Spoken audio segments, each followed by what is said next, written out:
in the way that, let's see, I don't know if he's going to put it up there for us.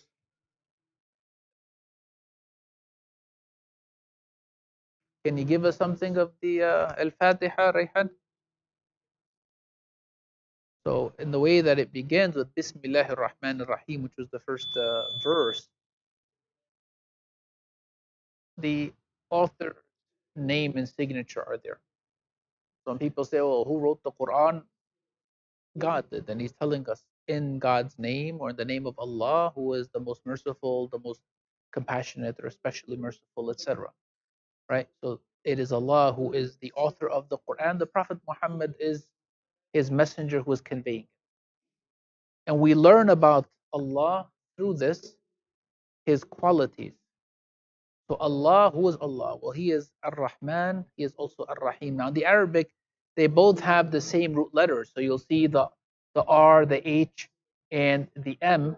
And here you have the R, the H, and the M. Is this a touch screen? Oh, okay, you did that then. I thought I did it. And they both have at their core the meaning mercy. And mercy is something that I think, we can all, for the most part, understand. There's kindness, there's niceness, there's, caring that's there. And it's also closely related to love. When you love someone, you're going to care for them, look out for their best interests. You're going to be kind to them.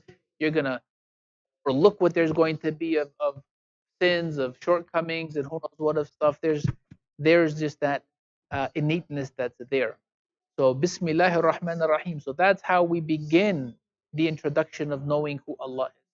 That Allah, who is the most merciful, the entirely merciful, the especially merciful. And then continuing, Alhamdulillahi Rabbil Alamin. All praise and thanks are for Allah, the Rabb. Rabb in the Arabic, it's referring to the one who is the sustainer, the maintainer, the nurturer of al-alamin, of all that's in existence, of all that he's created. So Allah, we praise and thank him. He is the one who he's created everything, and he hasn't just neglected it, but he's been providing for it, he's been maintaining it. And naturally he does a fantastic job of things. We as human beings, sometimes we end up doing the opposite, where instead of us being the good stewards that we're supposed to be, we end up doing trouble here and there. But Allah, he is the one who cares for everything of what he's created. When we think about how he's beautifully set everything up, of the sun and how close it is, and how it doesn't run out of fuel, how it's been burning for God only knows how many billions of years, and the distance from the earth, and how the earth rotates, and having placed all that's in this world, and he's providing, he's nurturing, he's caring for all of them, not just for us as human beings, animal kingdom, plants, what's in the waters, insects, things that are in the ground. All of these things, he does not neglect them. He is there providing for, is giving them their life cycle, their traits, their qualities, the food chain, and all of this sort of stuff. Well, that's the one that we're praising and thanking. So we here have further information about Allah, who is the most merciful, the especially merciful, and he is also the one who is the maintainer and the provider and the caretaker of all that he has created.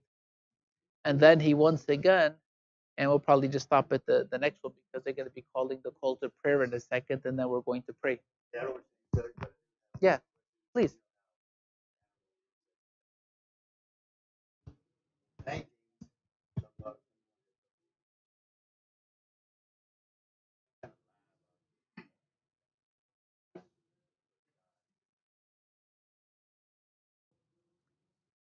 So what we're not allowed to do is we're not allowed to represent, depict what God has created of living things that have a soul.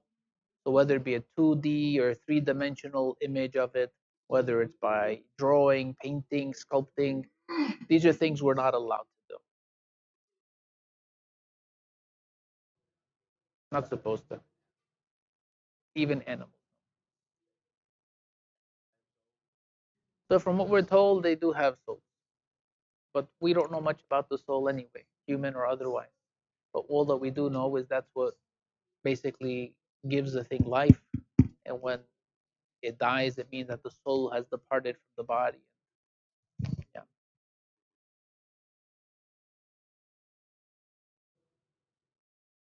Yeah. So there's the angel of death. We believe that the angel of death is the one that claims the is the one who claims the souls, who takes the souls when their appointed time comes.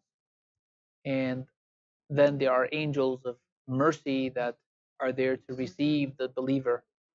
This is especially with human beings. We don't know with regards to animals how things work out, but for human beings, that for the believer, there's angels of mercy that are there to receive the soul of that believer, and they take the soul and they shroud it in garments from heaven, and they basically, yes,